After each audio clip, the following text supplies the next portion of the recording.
বন্ধুরা রাতে ডিনার একদম রেডি হয়ে গেছে। এই যে রুটি আর তড়কা, এই তড়কা একদম শেষ পর্যায়ে হচ্ছে রুটি, ঠিক আছে। এই যে রুটি নিয়ে চলে এলাম, এবার তড়কাও নিয়ে আসবো, এবার পরিবেশনটা করে দেবো। এটা হচ্ছে আমাদের রাতের ডিনার বন্ধুরা। Thank you all my friend.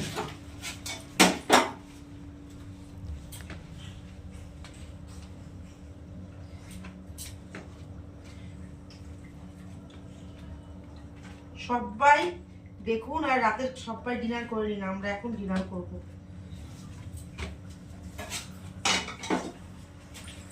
কি দারুণ কালার এসছে, অপূর্ব কালার এসছে, অপূর্ব।